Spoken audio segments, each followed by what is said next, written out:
Senhor presidente, senhores senadores, companheiros e companheiras que nos assistem, nos acompanham pela imprensa, pelas mídias do Senado Federal.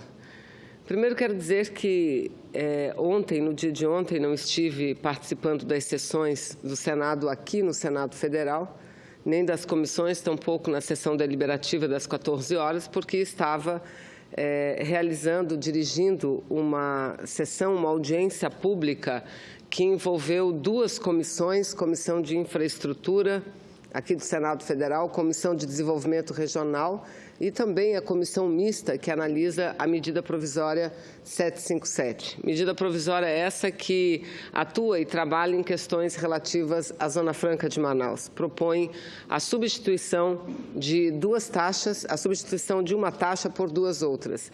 Então, ontem contamos com uma participação significativa de deputados estaduais, quase todos se pronunciando sobre a matéria. Aliás, é bom que se diga, eu aqui quero agradecer à Assembleia Legislativa do Estado do Amazonas, na pessoa do seu presidente, deputado Davi, que suspendeu a sessão ordinária da Assembleia Legislativa e transformou a sessão que seria ordinária neste debate envolvendo a medida provisória 757. E lá na audiência pública contamos com a participação de todos os segmentos envolvidos, representantes da indústria, representantes do comércio e também representantes dos trabalhadores, representantes dos governos, representantes também da agricultura, porque, além de debater as questões técnicas, e debatemos muito isso porque há uma reclamação por parte do comércio por conta de que essa mudança de taxa, uma questão técnica necessária até para dar a segurança jurídica, essa mudança de regras e de taxas fez com que caísse significativamente a carga sobre a indústria, mas que, por outro lado, aumentasse a carga sobre o comércio. E isso é algo que atinge não só o Amazonas, mas atinge o seu estado de Roraima, atinge Rondônia, o Acre e o estado do Amapá, por conta das áreas de livre comércio, porque são estados que também têm uma interface direta com a Zona Franca de Manaus e usufruem dos benefícios tributários da Zona Franca. Então, mais uma vez, deixei claro a intenção, não a decisão de apresentar um PLV, um projeto de lei de conversão, para ajustar todos esses problemas que já foram identificados, seja na formulação do momento em que o tributo, em que a taxa passa a incidir, ou seja, quando que atualmente essa taxa, ela depois da importação ou compra, da importação do exterior ou importação interna, a compra das mercadorias no Brasil, depois de chegar as mercadorias na Zona Franca, os empresários, os compradores ainda têm um prazo para recolher essa taxa. A mudança da medida provisória exige que no ato da solicitação dos produtos a taxa já seja recolhida, ou seja, isso vem causando um forte transtorno, não só para a área da indústria, mas para a área do comércio também. Então, deixei claro que essas mudanças virão e virão em benefício da nossa região, em benefício dos empresários, em benefício dos trabalhadores, em benefício do desenvolvimento, porque nós não podemos encarecer, não podemos ampliar ainda mais os custos de produção que ocorrem na Zona Franca de Manaus. Aliás, é uma Zona Franca e está lá na região norte, no estado do Amazonas, exatamente pela falta de competitividade e que nós temos pela ausência, não só pela distância, mas pela ausência da infraestrutura que toda a nossa região tem. Então, senador Tcheres, além desses fatos, discutimos muito e vimos que há, como nunca houve, talvez, uma grande mobilização, uma grande união entre todos os segmentos da sociedade, público e privado, trabalhadores e empresários, no sentido parlamentares, executivos, chefes do Poder Executivo, no sentido de garantir, junto à Presidência da República, que aqueles recursos que forem arrecadados pela SUFRAMA, de maneira nenhuma, devem continuar serem contingenciados, porque não é possível que a SUFRAMA continue tendo a metade praticamente dos recursos que arrecada na própria região contingenciados, compondo a reserva, o superávit primário e para pagar a dívida pública brasileira. É algo inaceitável para uma região tão carente e de tantas necessidades como a nossa região amazônica. Então, ontem foi uma bela sessão. Quero aqui cumprimentar todas as entidades, os parlamentares que lá estiveram e fizeram daquela sessão uma sessão muito importante. Foi até muito mais técnica do que política, até porque os termos em que nós deveremos apresentar o PLV foi discutido no dia de ontem à exaustão.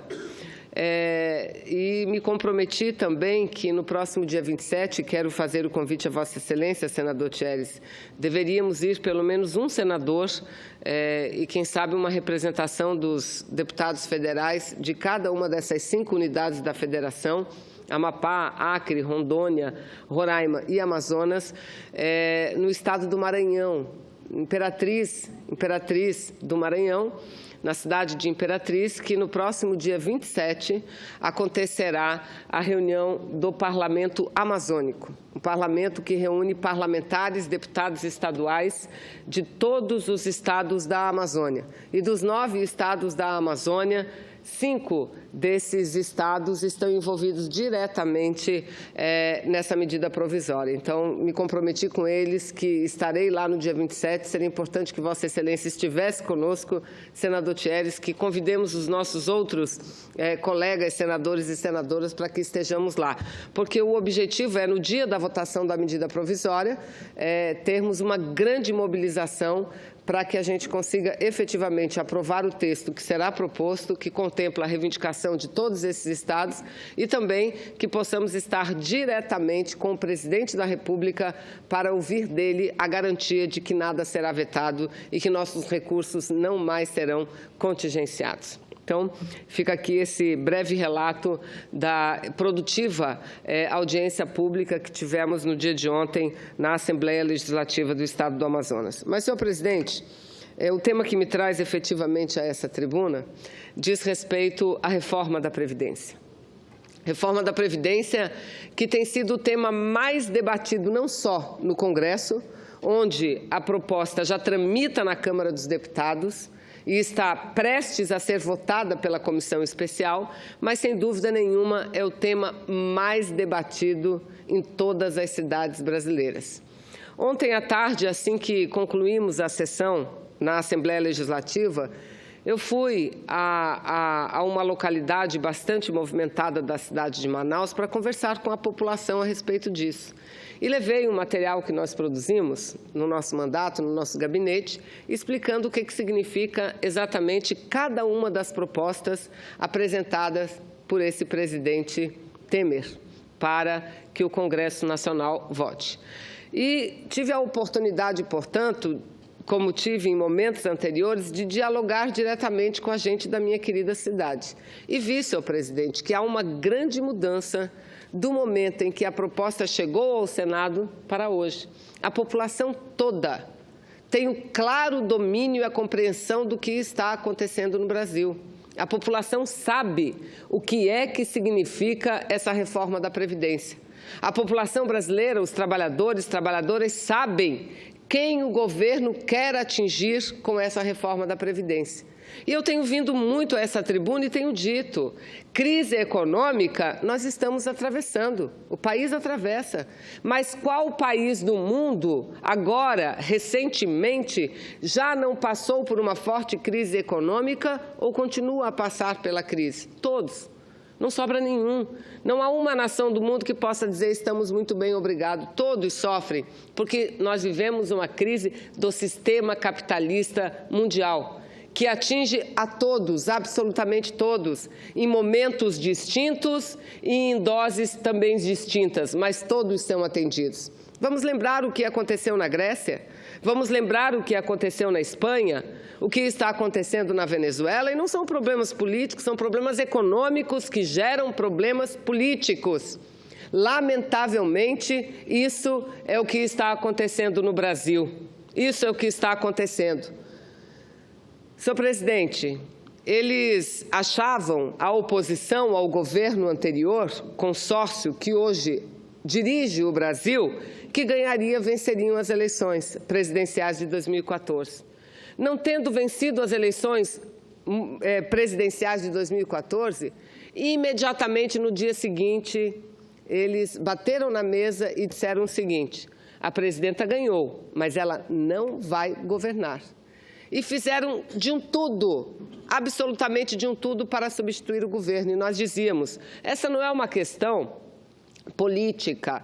Não estão tirando a presidenta Dilma porque ela tenha cometido qualquer crime. Não estão substituindo o governo porque o governo que sai tenha cometido irregularidades, ou seja, ele sozinho responsável pela crise. É óbvio que tem elementos internos na crise, não há dúvida. A própria presidenta Dilma, já em várias entrevistas, declarou, e fazia isso antes, mostrando a fragilidade e exatamente os pontos onde ela entende que errou, como, por exemplo, manter por tanto tempo e tão elevada as isenções fiscais de vários segmentos produtivos no Brasil.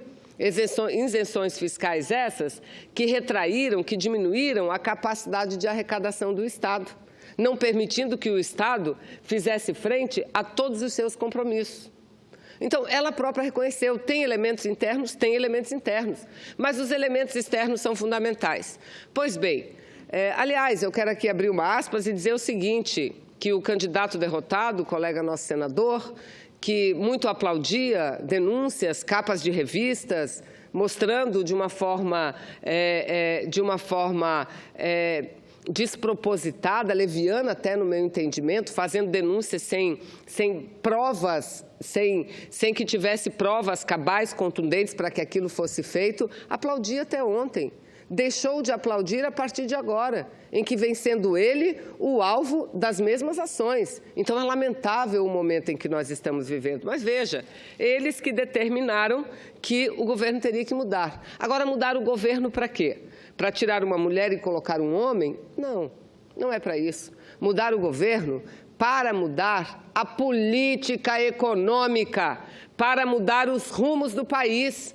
E nós dizíamos isso lá atrás e pouca gente nos ouvia.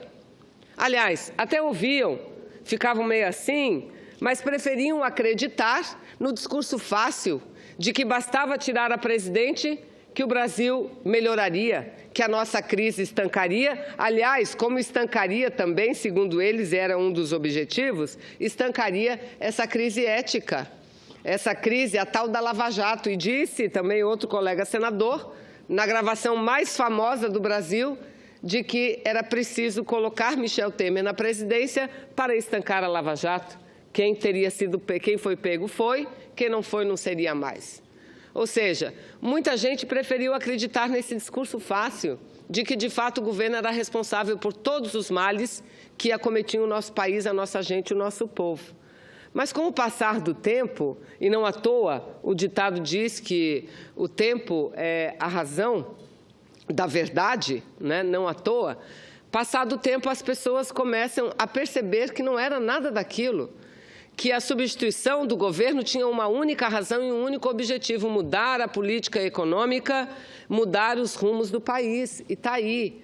Fechamos, lamentavelmente, senador Humberto, o ano de 2016, aprovando a pior emenda constitucional que nós já vimos na nossa história. Emenda que limita os gastos públicos. Agora, que gastos estão sendo limitados? Na saúde, na educação, na infraestrutura, no salário do trabalhador. Gastos financeiros, esses são intocáveis, porque senão o mercado fica muito nervoso. E o que significa gastos financeiros para quem está nos ouvindo? Às vezes a gente fala e as pessoas não compreendem. Os gastos financeiros são aquilo que é aquela parte do orçamento que é utilizada para pagar juros da dívida pública, a rolagem da dívida pública. Uma dívida pública que cresce conforme cresce taxa de juros. E todos nós estamos fartos de saber que o Brasil é campeão em taxa de juros, ou seja, a mesma coisa que uma pessoa comum do povo precisar de um dinheiro e buscar no agiota. O agiota cobra um horror quando ela vê, tem que entregar os seus bens para o agiota para quitar a sua dívida. Então, veja, metade, senhoras e senhores, metade do orçamento da União é reservado para pagar juros da dívida. Pois bem, essa metade do orçamento não foi atingida pela emenda constitucional aprovada contra o nosso voto no ano passado. Apenas educação, saúde, salário e infraestrutura, essas questões que são importantes para o povo. E nós dizíamos, e aliás, eles falavam publicamente, nós vamos aprovar isso porque o povo não entende o que é isso. O povo não entende. Então, isso não vai ter nenhum reflexo, eles diziam, não vai ter nenhum reflexo na questão eleitoral. O povo não sabe o que é isso. E quando o povo entender, já é tarde demais, a eleição veio, a eleição passou, fui reeleito e tudo mais. Assim, era assim. Agora, com a reforma da Previdência, está diferente. Mas veja, fechamos o ano com essa emenda constitucional. Abrimos o ano com a aprovação, aliás, de um projeto que já estava arquivado e que eles desenterraram ilegalmente, de uma lei que modifica a terceirização no país. Não para dar vantagens ou para dar garantias e seguranças àqueles milhares de brasileiras e brasileiros que trabalham em empresas terceirizadas. Não. Aprovaram a lei apenas para permitir a ampliação da terceirização. A ampliação, todas as categorias podem ser terceirizadas, todas. Hoje, no serviço público, e há uma grande dúvida, nós precisamos discutir bastante isso, no serviço público, por exemplo, muitos serviços são terceirizados, porque o Estado pode, o município pode, a União pode. Aqui no Senado é o exemplo, os servidores são concursados, mas alguns dos serviços, segurança, serviços gerais, esses são terceirizados. Esses são terceirizados. Os órgãos públicos contratam as empresas que alocam os trabalhadores. Pois bem, com a lei aprovada lá, todos os profissionais poderão ser terceirizados. Todos. Numa escola, pública ou privada, pode ser contratada uma empresa que forneça o professor para aquela escola, que forneça a professora para aquela escola. E junto dessa lei, senhor presidente, foi aprovada a ampliação do trabalho temporário para 9 meses, quase um ano. O que significa? Eu digo, o trabalhador, a trabalhadora vão virar marionetes nas mãos dessas centenas, milhares de empresas de terceirização que serão abertas e fechadas, porque contratarão os profissionais, trabalharão um tempo e depois serão contratados por outras, precarizando as relações de trabalho, prejudicando o Estado brasileiro, que terá sua arrecadação diminuída, não tenho dúvida nenhuma. E vamos olhar o exemplo da Espanha. A Espanha fez isso, está voltando atrás. A Rússia fez isso, está voltando atrás, porque é uma medida que não só prejudica o trabalhador, prejudica o próprio Estado brasileiro. Então, aprovaram. E agora a reforma da Previdência. Sabendo eles que não conseguirão aprovar a reforma da Previdência, anunciaram ontem, senador Humberto, o tal do recuo, mudando algumas coisas, achando que com isso eles vão desmobilizar a população brasileira, achando que com essas medidas a população brasileira passará a apoiar as medidas. E continuam descaradamente mentindo. O presidente da República repetiu o que disse o relator, o presidente da comissão da Câmara, os deputados. Ele disse ontem, quando foi questionado sobre as dificuldades para os parlamentares apoiarem o governo nessa reforma da Previdência, ou seja, em medidas impopulares, o que o Temer afirmou? Nós vamos flexibilizar as regras. O aposentado não terá prejuízo nenhum. Mentira! O aposentado continuará tendo prejuízo, sim. Eu vou dar um exemplo. Nós dizíamos muito aqui, a proposta original previa o quê? Impedia que se acumulasse pensão com aposentadoria. Uma vez que eles estão propondo também cortar em 50% a pensão, senador Thieres, o que ia acontecer? Um casal de trabalhadores, de idosos, que trabalharam a vida inteira, cada qual se aposentou com um salário mínimo. Um dos dois morre. O que acontece hoje? Aquele que sobreviveu, ou o esposo ou a esposa, continua recebendo a sua aposentadoria de um salário mínimo e recebe a pensão do outro salário mínimo e continua a manter sua família. continua a se sustentar e sustentar as suas famílias. Ou o governo desconhece que muitas das famílias brasileiras têm como seus gestores, como seus responsáveis, os aposentados. Os aposentados, que são os responsáveis pela criação dos filhos, dos seus netos. Essa é a realidade triste do nosso Brasil e essas pessoas que eles querem atingir. Então, o que eles estão dizendo? Primeiro, que não podia acumular a aposentadoria com pensão, ou seja, era proibido uma família viver com salário mínimo e meio. Agora eles estão recuando, diz que vai poder acumular. Acumular quanto? Acumular quanto? No máximo 2 salários mínimos. Isso não prejudica o pobre? Isso não prejudica o trabalhador? Claro que prejudica. Não querem nem ouvir falar em manter a diferença na aposentadoria de homens e mulheres. Não querem nem ouvir falar. Mantém os 5 anos. Eu até acho que eles vão fazer mais um recuo lá adiante, senador Humberto.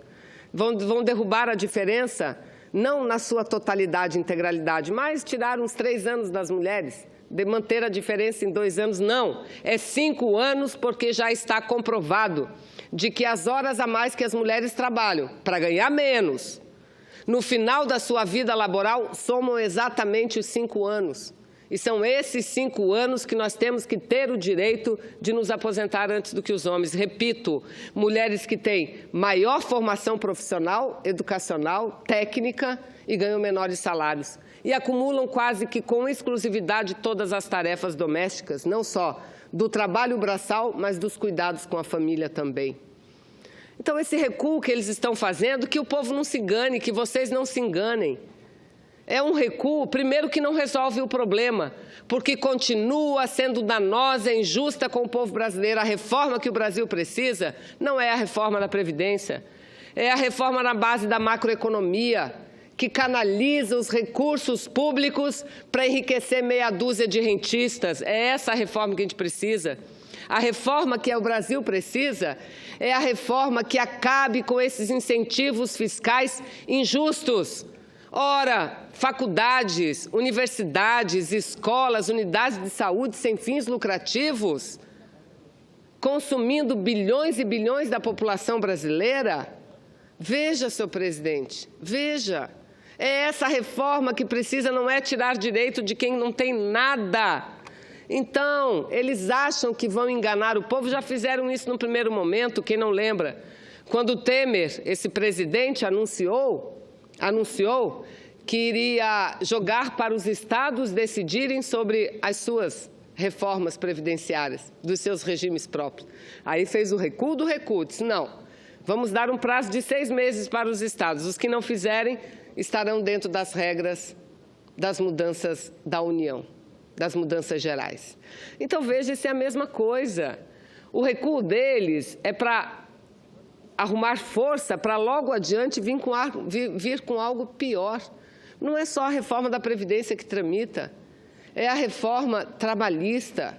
É a reforma trabalhista que tramita da mesma forma. Para que tirar dinheiro, tirar direitos do povo? Senador Humberto, eu dizia há pouco que eu não estava aqui ontem, não sei se Vossa Excelência estava, mas eu tomei conhecimento pela imprensa que foi aprovado um requerimento ontem de urgência para um projeto do trabalho intermitente, que é poder contratar trabalhador por hora. Por hora. Tomei conhecimento pela imprensa, não sei se procede. Pela imprensa eu tomei o conhecimento desse fato. Até eu estou falando, eu gostaria que, para concluir, mas se pudesse aqui a assessoria da mesa me ajudar, me confirmando se foi aprovado o requerimento de urgência para ser votado no plenário o projeto de lei que trata do trabalho intermitente. Um trabalho que o trabalhador poderá ser contratado por hora. Então, esse era um projeto que estava na comissão de Assuntos Sociais, relator o senador Paulo Paim, que está com o seu relatório pronto.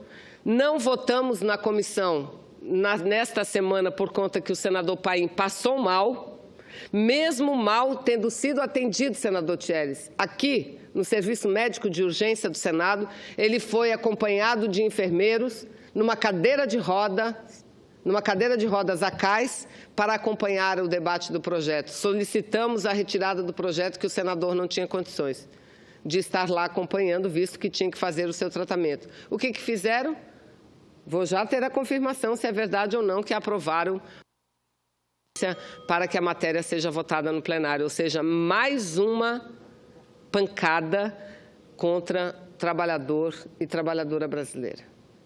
E, senhor presidente, para concluir essa minha participação, eu só quero dizer o seguinte: a população brasileira está mobilizada. Eu estou procurando ir conversar com os trabalhadores da minha cidade, do meu estado, sempre que posso. Todas as pessoas que trabalham conosco no mandato estão dialogando com os sindicatos, com os trabalhadores, porque é preciso que a nação, que o povo brasileiro entenda da necessidade de organizarmos um grande movimento contrário a essas medidas de retrocesso quanto aos direitos dos trabalhadores no Brasil. As centrais sindicais se unificaram, todas elas, e estão chamando um movimento, uma greve geral para o próximo dia 28. E o Brasil precisa parar no próximo dia 28. Ou paramos o Brasil, ou eles param o Brasil e eles retiram tudo o que nós conquistamos, o que trabalhadores e trabalhadoras conquistaram a duras penas nas últimas décadas. Querem acabar com a CLT. E eu estou sentindo cada vez mais uma mobilização crescente na população brasileira. Olha, senhores senadores, senador Thierry, senador Humberto, eu acabo de receber aqui informação. Projeto de lei do Senado 218 de 2016 foi, de fato, ontem aprovado o requerimento 223 de inclusão na ordem do dia da próxima terça-feira.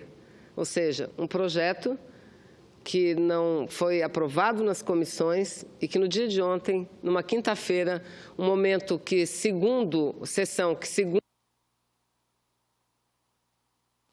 a organização da Casa e dos parlamentares, na quinta-feira só se põe a voto aquilo que é consenso, aquilo que esteja consensuado entre todos os partidos políticos, entre todas as bancadas. Isso, muito longe de ser um consenso, no meu entendimento, é um ataque direto à Comissão de Assuntos Sociais, dirigida pela senadora Marta Suplicy. Iríamos votar o projeto, não votamos por uma questão de força maior. Problema de saúde do relator. Problema de saúde do relator. Oi?